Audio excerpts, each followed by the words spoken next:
Hello friends, and welcome back to another video. Today I will be telling you the tale of the time the people on Tumblr got into very stupid arguments. Well, as all of my videos, and also the constant state of Tumblr. But specifically, this is about the time that someone's Greek mythology OC ended up being briefly mistaken for a real goddess by certain Tumblr users / generated appreciation on Tumblr from people who we probably knew it was from a fan fiction, but regardless, caused some confusion. But before we get into it, I need to tell you a little bit about this video's sponsor, Audible. I'm a big fan of audiobooks. I was using Audible long before they first started sponsoring my channel. I love to read, but being an adult is difficult and time-consuming sometimes, so audiobooks are absolutely my secret to still getting through as many books as I do. And whatever it is that you're into, Audible is going to have something for you, whether it's comedy, romance, true crime, science fiction, fitness and wellness. One of my favorite books that I read this year was Gideon the Ninth. I enjoyed it so much that I went and listened to the audiobook, and I keep the audiobook on my phone and I re-listen to it sometimes because it is just so good, and I cannot more highly recommend that you go get an Audible membership and use your first free credit on that book. And even more good news, after that, you'll still continue to get 1 credit towards a free audiobook every single month, and those books will be yours to keep forever, even if you end up canceling your membership. Members also have access to Audible's Plus catalog, filled with thousands of audiobooks, Audible originals, guided fitness and meditation programs, sleep tracks for better rest, and more. So go to audible.com/strangeeons or text strangeeons to 500 to start your 30-day free trial, get 1 free audiobook, and browse the Plus catalog. And now back to your regularly scheduled content. The year is 2015. You're scrolling your Tumblr dash as you do, and you come across this post. Someone posts a screenshot of this little quiz thing they saw that says, what Greek goddess is known for being the most beautiful? And they haha funny posted to Tumblr with the caption, don't ask me this is how the Trojan War started, I don't want this man. Right away Aphrodite popped into my head. Yes, that's the commonly accepted correct answer. I feel like most of us could probably, as long as you're not Paris, you could probably answer that one just fine. And then I'm like, damn it, did you learn nothing from Paris? Exactly. You are an embarrassment, and now all of the Trojans are dead. I hope you are happy. If you were ever actually in this situation, pro tip, name Persephone. Half the goddesses will be too surprised to smite you immediately, and while Hades won't do you any favors, he might at least high-five you on your way down. Another tip, name Hesperian. Not only will you shock everyone, including her, since Aphrodite was a jealous hoe who burned half her face off, but you'll win Hades' favor. As his most beloved daughter, anything that praises her will make you a kind human to her, an okay human to him, and a genuinely good person to anyone else. What was that? Sir? No, you gotta come closer. Oh, is he in? He's in. There he is. I heartily endorse this alternative answer. For the record, Hesperian was invented in a 2009 short story. She was possibly an OC in Greek mythology fanfic? Something like that. Literally the only source that exists is this, which is a short story written by a teenager, so yeah, not Hesperian. Love that person who made Tumblr believe there's a goddess named Hesperian. An alternative debunking to this post reads, just jumping in to say that Hesperian is not a real goddess who existed before, like, 2015, lol. It's easy to Google. She's someone's Wattpad OC. All of you are wrong, by the way. I've done so much research into this, which all things considered does make naming her the most beautiful the absolute funniest way to die horribly, and also might be the only way to get Aphrodite and Athena to work together, lol. Anyway, no shade to anyone who wasn't aware that Hesperian wasn't a real goddess in any historical record, but it's pretty easy to Google these things. Okay, says the person who called it someone's Wattpad OC from 2015. The provenance of this Greek goddess called Hesperian with half a burned face because Aphrodite was jealous of her is a short story published to a website called Booksy in 2009. The claim that it was written by a high school student or that it was a high school student's school project is also one that I hear a lot, but I've never been able to find any confirmation of that. We've never heard anything from the person who wrote this originally. Literally all we know about them is the username Sarah Renee. The title of the story is Hesperian, Goddess of Torture and Punishment. I'm going to read to you the story in its entirety just to give us all a little base knowledge before I go into all of the Tumblr drama that it started. Goddess of torture and punishment, symbol is the mask or black rose. Hesperian is the daughter of Hades, god of the underworld. Hesperian was born when Persephone left for the first time to visit Demeter during the warm seasons. During her absence, Hades found himself so lonely after being with the lovely Persephone that he consistently found himself thinking about her at the randomest times. At these times, just the randomest times. At these times, he sometimes found himself experiencing a type of daydream. He began to see and vision what a child with Persephone would be like. Sometimes Hades would vision this child so much that she took on a form, but soon as though never there, the image would vanish into thin air. Whoa. Hashtag rhyming queen. After several weeks though and no word from Persephone, Hades grew so lonesome that he took on depression. The depression became so strong that when he began his now daily dream, he visioned the child so perfectly, down to her last strand of hair, that when he was done, she did not vanish this time, but came forward and sat down next to him. He named her Mesperian, who grew up to be a lovely woman more attractive than Aphrodite. Aphrodite, hearing of Mesperian, grew very jealous of her gossiping beauty. I'm not sure what that means. So one day Aphrodite took it upon herself to visit the underworld and forever set straight who was the most beautiful. Girl, why you gotta do this so much? Did we learn nothing from the Trojan War? When she got there, she was so astounded and awed by Mesperian's looks that she hesitated, but sure enough was enraged with jealousy and hatred. Aphrodite, knowing she could not kill Mesperian because she was a goddess, soon devised a plan. Weeks passed and word traveled, and Aphrodite became more jealous, but she knew she had to wait for the most perfect moment, and sure enough, a few weeks later, that moment arrived. Mesperian, longing to stretch her legs and breathe fresh air, surfaced to the ground from the underworld for a walk. Being envisioned as Persephone's daughter, she also loved nature.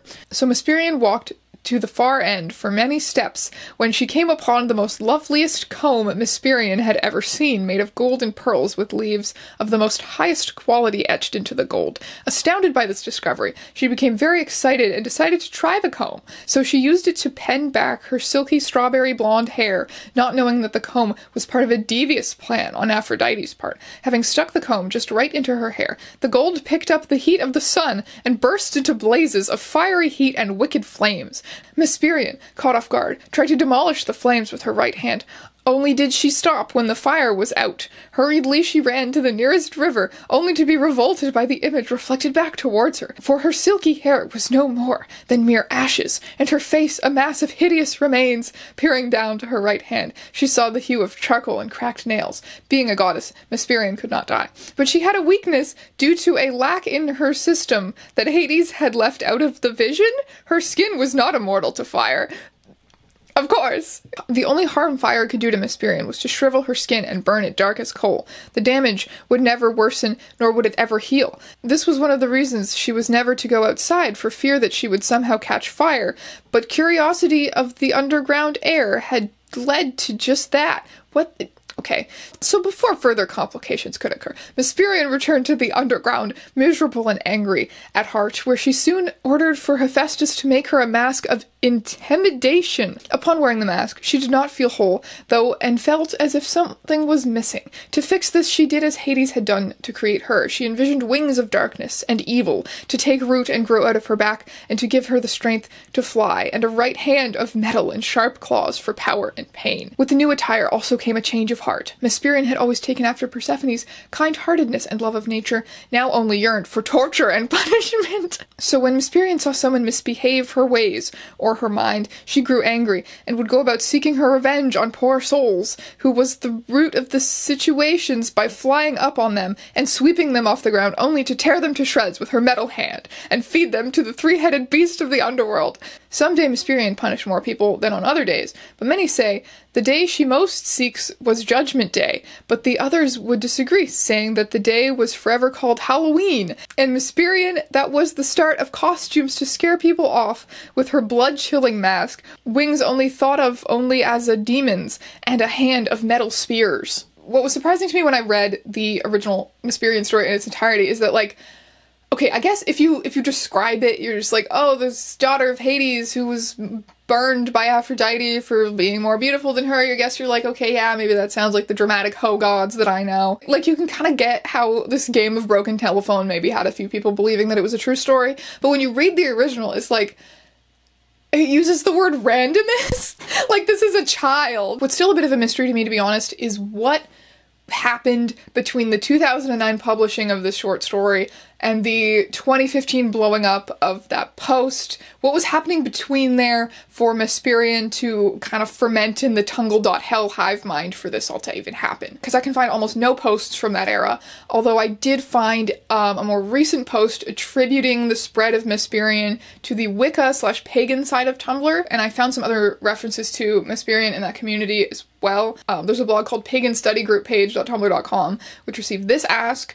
Is there any validity to the existence of a daughter of Hades named Mesperian? I've seen her mentioned in the community before, but through all of my searches, nothing has ever come up. She is said to be the goddess of torture who wears a mask because Aphrodite burned half of her face in jealousy, associated with black roses. The only thing I found looked more like a fictional story project. Do you know anything about her? So, not to mince words, she is the creation of the author of that short story, and while I have found at least one person worshipping her, that would be in the realm of PC paganism? I'm not sure what that means. I'm gonna look that up. But even if you wanted to approach from that angle, the short story is a rather rude in its treatment of Aphrodite and just seems like a lackluster short story. Shade, okay. But okay, wait. What is PC paganism? Pop culture. That's a rabbit hole that whoa, okay. That is actually probably fascinating, but we do not have time. I also found this other post from someone whose their URL clearly seems to have changed since back then, but I guess they had something about Mesperian in their URL as a inside joke with a friend, and as a part of a Hellenistic pagan community, they say. They got a lot of backlash from their community being like, that's not a real goddess. I also found another post which references feeling horror and amusement at how many neo-pagan / Wiccan blogs as well as fanfiction reference the character completely seriously, as if it were a classical reference. So, this stuff is out there, the Tumblr search function is just really bad. I have found its traces. Anyway, what I'm saying is that it is extremely difficult to search old Tumblr posts sometimes because hashtag just hell site things, but somewhere between 2009 and 2015, we ended up with, probably to be honest, a small number of people believing that there was a Greek goddess called Mesperian, saying that on a popular Tumblr post, and then turning it into a whole drama. I think a really good hypothesis is probably that a small number of members of the Wicca and pagan communities, which are very big on Tumblr, or were very big on Tumblr back then, I have not checked up on them in a long time, but they were very big on Tumblr. But some members of that community adopting Mesperian seems to be a good hypothesis for the root of the confusion spreading. Currently, it's possible to find fanfiction, fan art, mood boards, roleplay blogs, all referencing Mesperian on Tumblr. Her story and her aesthetic, although very much a product of a weird broken telephone game, do seem to resonate with people still. We have this picture, which really doesn't align at all with how she's described in the short story, but it says Mesperian, goddess of torture and punishment, daughter of Hades and Persephone, burned and cursed by Aphrodite for her superior beauty. Mesperian, daughter of Hades and Persephone, goddess of torture and punishment. The story of Mesperian. I feel like we don't talk about this beauty enough, so here is her story. Mesperian was the daughter of Hades and the Greek goddess of punishment and torture. She was born the first time Persephone left to go visit her mother during the warm seasons. Hades felt lonely and would think of her all the time. This is a pretty much an exact retelling of the original short story, but heavily edited. Notice they decided to leave out the word randomist. That was the sentence where the word he would think about it at the randomest times. Don't worry about the original. We're turning Mesperian into something aesthetic and decently written. Don't worry about it. I'm not ashamed of my scars. I don't feel the need to paint over them with makeup or cover them with long clothes. Some people praise me on my courage and confidence because of it. I wouldn't call it that. They're part of me, ugly, repulsive, disgusting. Covering them wouldn't change the fact that they're still there, foul and repugnant. The catacomb saints of old are still withering dead corpses beneath all the gold paint. Mesperian is still deformed under her rose-covered mask. Making something beautiful doesn't change its nature. Mesperian gets her claw hand into the edgy classics dark academia people I see. We've got another story in the same vein. Mycus, goddess of decay and fungus. I guess because, like, mycology, that's the fungus people, mycologists. It's also very, very goblin core, very vulture culture, it's very Tumblr view. Anyway, Mycus, fake Greek god, daughter of Hades and Persephone. Mycus was born in the underworld, but grew up appreciating the beautiful balance of life and death. Her first time out of the underworld, her parents took her to where there was once a battlefield with bodies all around. Now, however, it was a giant meadow, because even somewhere tainted with so much death and destruction could something beautiful bloom. Mycus grew up to be a beautiful young goddess who enjoyed the simple things, like picnics in graveyards and walks in spooky forests at night. Oh my god, I love her. A small thing she tends to do is put wilting flowers on the graves of forgotten souls if she's at the graveyard, because everyone deserves a pretty grave. Anyway, I'm not gonna read all of this, but it's cute. We have found acknowledgement of Mesperian by a Hades roleplay blog. Y'all just wait until the final season of American Gods when we find out that the true leader of the new gods and the overarching antagonist of the series is Mesperian. In the American Gods universe, would Mesperian technically... I read the book many, many years ago. I should not try to reference American Gods, but, like, isn't that the concept of it? A goddess described as undead and heterophobic. Obviously this belongs to Mesperian. Your fave is heterophobic, Mesperian. There you go. Wait, is Pliny the Elder a real guy? Or is it a Mesperian situation? I still can't tell. Oh, sweaty. I had a real haha over this post that says Hades is the type of boyfriend that mixes your pictures to create a baby between the two of you. Literally, is that not Mesperian's origin story? Do you know that post you reblogged about the most beautiful goddess and who to name? Yeah, that one, Mesperian doesn't actually exist. She's not a real goddess. Whoever reblogged it just made her up, LMAO. Fuck me running it on, you're totally right. Not only is she super duper not a great goddess, she's apparently the product of some old RP fanfiction. Anyway, if you're ever in the position, just say Hades is the most beautiful, it'll accomplish the same results plus earn you Persephone's respect, or I guess her jealousy. Either way, it's the truth. I cannot wait to start making my Halloween costume OMG, tagged Mesperian. I feel like we really glaze over the fact that she is also apparently the origin of Halloween. Tumblr really looked at those last few sentences and went, nah, we can't sell this part. One of my mutuals tagged that Mesperian post to the goddess of Tumblr and torture and punishment, horribly damaged but looks cool from a distance, doesn't actually exist, but that doesn't keep people from having heated arguments about her. Wait, last time I checked, Tumblr exists? You had me a goddess of torture and punishment, horribly damaged but looks cool from a distance. I think you should add magnet for edgy teenage girls though. So the discourse that ensued is probably already pretty clear. The people who are gaslight, gatekeep, girl bossing about Mesperian not being real. Every time I see that which Greek goddess is the most lovely post where someone says answer Mesperian, my blood pressure goes up. Why Mesperian being made up by Tumblr was annoying and not cool. She is not a real goddess, so it was spreading misinformation. Her creation can lead to Hades and Persephone's canon kids being erased / treated like they do not exist. Seriously, stop spreading misinformation. It's fucked up to go around making shit up. At the very least, when talking about her, admit she's not real, but the creation of the internet. In the end, she'll always be some lying rando's OC. The fact that she was created on a thread about who is the most beautiful Greek goddess doesn't help matters. All of you! None of you! None of you! None of you are free from sin! This is such a game of broken telephone, I swear to God. None of you even know how Mesperian actually originated. Every single one of you fucking high and mighty people don't even fucking know how Mesperian originated. Do you have any drawings of Mesperian? Would you be willing to draw her? Your art is amazing. I'm not a mythology academic, but I'm pretty sure she's not a real goddess. Condescending smiley face emoji. She's supposed to be Hades and Persephone's daughter, and that's why I'm not convinced she's a classical goddess, and I'm not willing to draw her. Not the fact that the first ever mention of her uses the word randomist. That's okay. And then there's the camp of people who are like, but isn't this literally how all myths are created? Like, it's not about being real, it's about being a story that people like to tell and retell and evolve, and in like 500 years from now Mesperian will be considered a real goddess because that's what mythology is, a bunch of oh haven't you heard stories. Mesperian is not real, bitch. Mesperian is exactly as real as anyone wants her to be. That's what a fucking god is, that's what religion is, you dense fuck. Sometimes Tumblr is fine. And then sometimes you have to block a Mesperian kin blog because they keep finding your 2-year-old posts where you explain Mesperian isn't a real Greek goddess, but originates from a fanfiction and commenting, I exist, sweetie. Yeah, that's pretty fucking annoying, actually. That's pretty annoying. A writer called Shannon McGuire, who I've actually read a few of her books, so it was a little weird to have her name pop up in my researching for this video. She made a mistake reblogging the 2015 Who's the Most Beautiful Goddess Named Mesperian post, as a joke, of course, and apparently ended up getting bombarded by anti-Mesperian messages for a while after that. I do hope you're aware that Mesperian is not a real goddess from Greco-Roman myth. I also hope you haven't been bombarded with too many persnickety classicists and enthusiasts. We can take jokes. I don't believe you. We just don't like the spread of misinformation as though it were authentic. I do know. I assumed other people knew and thought it was funny mostly for the comment about Persephone, and I didn't feel like digging back 12 layers to find a clean version of the post. I knew because Persephone was the focus of my thesis, so I'm pretty up on this.